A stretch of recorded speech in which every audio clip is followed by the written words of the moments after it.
아멘. 오늘 말씀은 하나님을 경외하는 자에게 있는 복에 대한 말씀을 드리게 되었습니다. 우리 같이 하나님의 말씀에 대한 경외하는 자, 하나님을 경외하는 자에게는 어떤 복이 있는가 우리 살펴보겠습니다. 오늘의 주제 기절은 6절입니다. 6절 앞소절. 거기에 대한 말씀이 우리에게 가장 하나님의 큰 은혜가 있는 그런 말씀으로 4절에 여호와를 경외하는 자는 이같이 복을 얻으리로다 하는 우리의 하나님이 우리에게 주신 말씀을 갖고 우리 서로 나누어 보겠습니다. 우리는 하나님에게 부름받은 주님의 백성으로 우리 모두에게 큰 은혜가 함께하기를 기원드립니다. 지금 우리 사회가 이단들이 득실거리고 판을 치는 이런 시대로 변화되었어요. 하나님이 창조하신 모든 인류는 하나님을 사랑해야 되는데 그러한 이단이라는 사람들 때문에 하나님의 말씀을 애곡하고 또 종교의 말씀들이 혼동케 하는 이런 지경에 이르렀을 때 우리는 어떻게 해야 되느냐? 하나님을 경외하는 자세로 살아야 하는 것입니다. 경외라는 말은 공경하고 어려워함이라는 뜻인데 우리가 존경하는 마음으로 하나님을 늘 두려워하면서 하나님과 함께한다는 그런 믿음을 가지고 살아야 되는 것이 하나님의 백성이 할 일인 것입니다. 오늘 본문은 하나님을 경외하는 자에 대해서 복을 약속하셨어요. 그럼 어떤 복들을 약속하셨느냐 하면 세 가지의 복을 주셨는데 기업의 복을 주시고 가정의 복을 주시고 나라의 복을 주셨어요. 이 복들을 차례로 알아본다면은 기업의 복을 주신다 하신 말씀에 이 시편 여호와를 경외하면서 그의 길을 걷는 자는 복이 있다 이런 뜻입니다. 하나님의 길을 걷는 자는 복이 있다는 것입니다. 여기서 그의 길이라는 것은 무슨 뜻을 의미하느냐 하면은 우리가 살아갈 때 하나님의 말씀대로 살아가야 된다는 겁니다. 그의 길은 하나님의 말씀대로 살아간다는 뜻인 것입니다. 우리가 성경 구절 하나하나를 늘 깨닫고 그 말씀에 따라서 우리가 살 때 우리는 큰 축복이 함께하기로 믿습니다. 우리가 하나님을 경외하며 그의 말씀을 따라 사는 자는 복을 주시는데 방금 우리가 읽은 말씀처럼 수고한 대로 노동의 대가를 얻으며 먹는다는 것입니다. 우리가 열심히 일하고 온 가족이 함께 한 상에 둘러앉아서 식사를 대할 때 소박한 행복을 맛보게 되겠지요. 우리는 과거에는 그러한 행복을 맛보면서 살았으나 현 시대는 좀 많이 달라졌습니다. 우리가 한 상에 둘러앉아 웃음을 피우고 식사를 할 때는 그것이 초막이나 궁궐이나 그 어디에 있든지 하늘나라를 체험하게 되는 경험이 있는 것으로 믿습니다. 그러나 현 시대는 너무나 많이 변하였어요. 지금 우리 부모들은 온 가족이 한 상에 둘러앉아 있는 오손도손 이야기를 주고받으며 함께함을 원하나 그런 환경과 형편은 이제 저 멀리 간 것 같아요. 요사이 젊은이들이나 자녀들은 현 시대를 개인주의 사상으로 가득 차 있어요. 자기 자신이 즐기고 자기 자신이 만족하면 되기 때문에 옛날에 우리가 살아오던 그런 풍습과 간섭은 저 멀리 되고 이제는 걔네들이 젊은이들이 자기네들 마음에 기쁨이 있으면 그것을 족한 걸로 하고 자기들 행동대로 살아가는 이런 세상이 된 것입니다. 우리는 이럴 때 하나님의 말씀을 준행하는 그런 백성으로 살기를 노력해야 됩니다. 또 우리가 수고한 대로 먹는 것은 하나님이 허락해 주신 큰 복인 것입니다. 우리가 보면은 다 누가 수고하면은 다 먹으리라 생각하시지만은 수고하고도 먹지 못하는 또 얻지 못하는 그런 경우가 있습니다. 그래서 솔로몬은 이렇게 말했어요. 너희는 일찍이 일어나며 늦게 누우며 수고한 떡을 먹음이 헛되도다.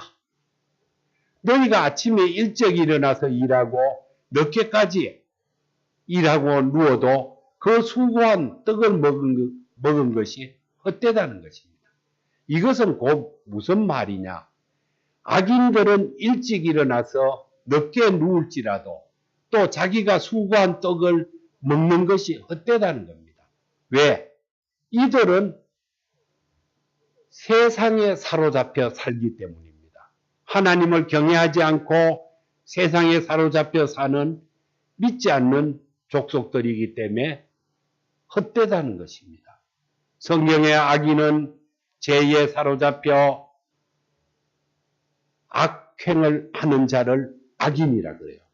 또는 하나님을 믿지 않는 자, 또 하나님의 거룩한 성품이나 태도에 상반된 삶을 사는 자를 악인이라고 말하는 것입니다. 또 하나님의 권위를 무시하고 그 말씀을 순종치 않고 제 마음대로 살아가는 이들, 또 교만한 자들, 즉 간단히 말해서 하나님을 믿지 않고 말씀에 순종하지 않는 자라고 보면은 성경은 악인을 그렇게 표현하고 있습니다. 우리는 악인들이 아무리 열심히 일을 하나 그 일한 대가를 하나님께서 거두어 가시면 그에겐 유익이 없는 것입니다. 10원을 벌었는데 하나님이 100원을 쓰게 한다든지 이렇게 했을 때 그 악인은 유익이 없다는 것이죠. 그러나 하나님을 경외하는 자는 하나님을 경외하고 하나님을 믿는 자에게는 수고한 대로 먹고 형통가 나는 것입니다. 범사가 잘 된다는 뜻이지요. 사도 요한은 가이오께 편지를 쓸 때 이렇게 썼어요. 하나님을 경외하는 자들은 영원히 잘 되고 또 범사가 잘 되고 강건하게 된다고 말씀을 하셨어요. 우리는 이러한 선진들의 또한 선지자들의 말씀, 하나님이 전하는 성경의 말씀을 볼 때 우리는 하나님을 경외하는 자가 되어서 기업에 충만한 복을 받는 그러한 주의 백성이 되어야 될 것입니다. 이 하나님께만 소망을 둘 때 세상적인 일은 올바르게 잘 수행된다는 것입니다. 내가 하나님께 소망을 두고 산다면 내가 원하고 하고자 하는 계획과 뜻이 이 세상에서 이루어진다는 것입니다. 우리가 이 세상에 살면서 이 세상에서 소망을 원하고 구하는 거지 천국에 가는 것은 하나님의 천국 삶은 별도예요. 우리가 지금 천국 삶을 걱정하는 것이 아니고 하나님을 경외하는 일에 걱정을 하셔야 돼요. 늘 하나님을 사랑하고 하나님을 따라가야 된다는 겁니다. 두 번째로 첫 번째 기업에 복을 준다. 두 번째로는 가정에 복을 주신다 그랬어요. 하나님을 경외하는 자에게는 가정에 복이 있는데 이 가정에 복을 주실 때 두 가지로 나누어서 분리해서 우리는 생각할 수 있습니다. 첫째, 내 아내에게 복을 준다는 겁니다.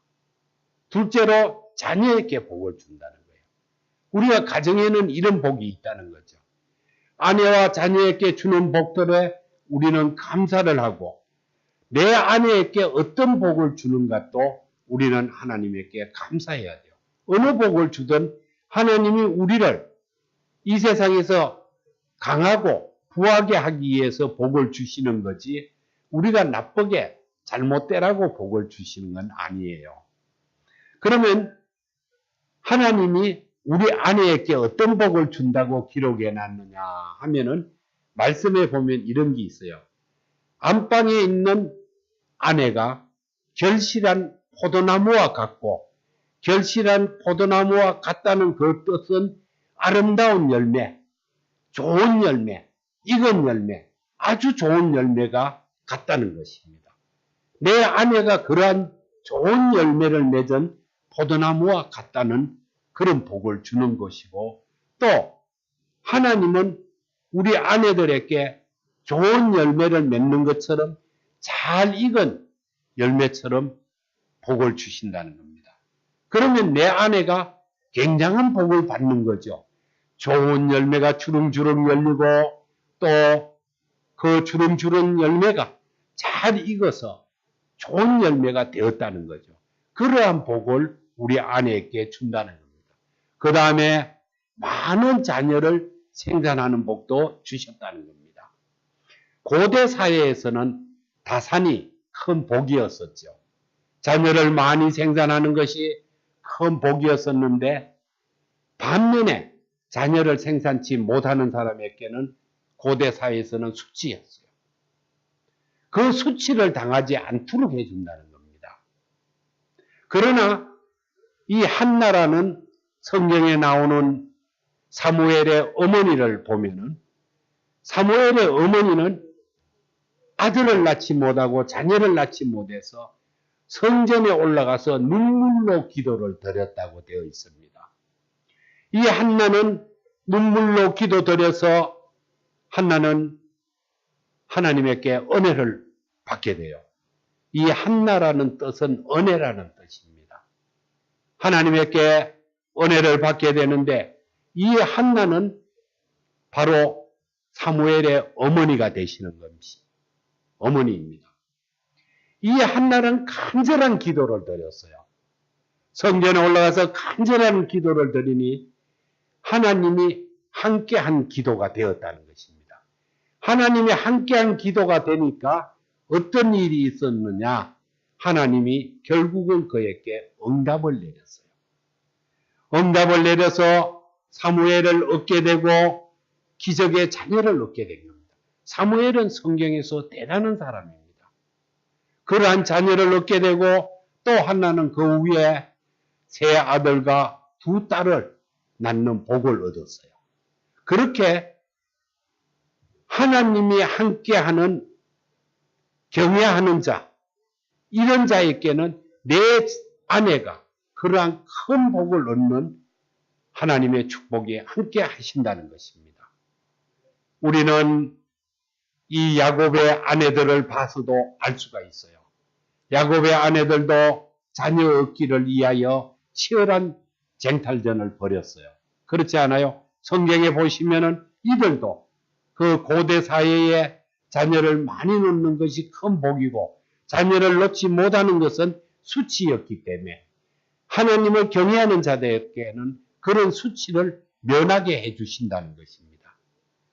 우리는 경외하는 자로 하나님과 함께하고, 또 내 아내가 자녀를 생산하는 큰 축복이 있고, 그로 인하여 가정은 화평을 이룬다는 것입니다.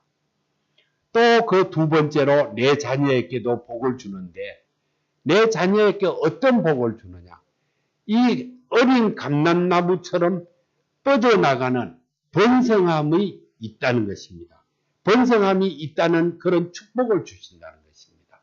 내 아내에게도 큰 복을 줬지만 그 아내가 낳은 내 자녀는 번성하는 큰 복을 주면서 그 자식은 부모의 기업이고 상급이라는 것입니다.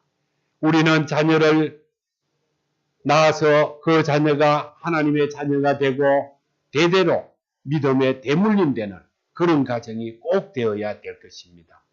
이러한 가정의 복은 아내에게 자녀를 생산하는 복을 주고, 내 자녀는 번성해서 잘 되는 복을 하나님이 주셨다는 겁니다.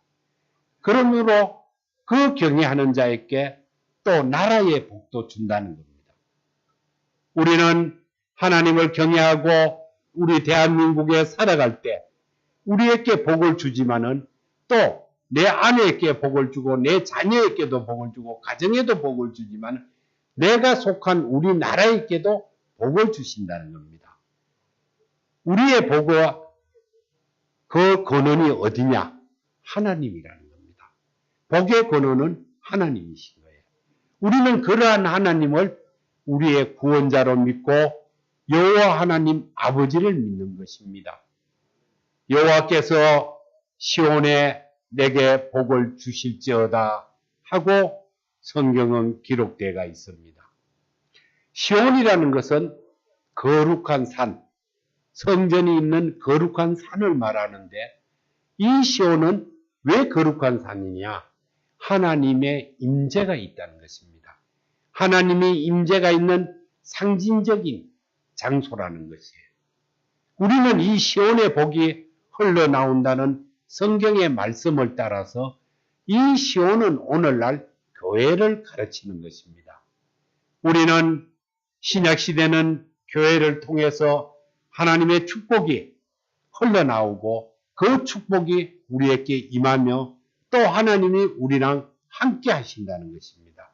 우리는 이것을 잊지 말아야 되고 하나님과 늘 동행하며 성령님의 도우심으로 우리가 세상에 믿지 않는 자와 구별하는 삶을 살아가기를 바랍니다. 교회는 모여서 예배드리고 말씀을 듣는 곳이에요. 예수님은 내 집은 만민이 기도하는 집이라 이렇게 말씀했어요. 바로 교회는 기도하는 곳이고 예배하는 곳이고 하나님의 말씀을 듣는 곳이 교회라는 것입니다. 이러므로 우리는 교회에 모여서 말씀을 듣고 기도하고 또 하나님의 경외하는 나의 하나님 아버지에게 예배를 드려야 되는 거예요. 영광을 드려야 된다는 것입니다. 우리는 오늘 말씀을 하나님을 경외하는 자에게 주는 이 세 가지 복, 기업의 복을 주고 가정의 복을 주고 내 나라의 복을 주는 이 원천, 복의 원천이 하나님이시라는 것을 꼭 기억하고 그 하나님을 따라서 우리는 천국의 소망을 갖고 다름질해야 된다는 겁니다. 그 하나님을 바라보고 주야사철 늘 항상 하나님을 연모하고 사모하는 삶을 살아가야 된다는 것입니다. 우리가 하나님이 주는 복을 아무런 대가 없이 그냥 받는 거예요. 누구에게? 하나님을 경외하는 자에게는 주님이 이런 축복을 그냥 주신다는 것입니다. 우리는 하나님을 경외하는 자가 되어 주님의 이름으로 축복받는 주의 백성 되기를 다 기원드립니다. 이제 기도드리겠습니다. 하나님 감사합니다. 부족한 우리를 불러세워 하나님께 감사드리게 하여 주심을 감사드립니다.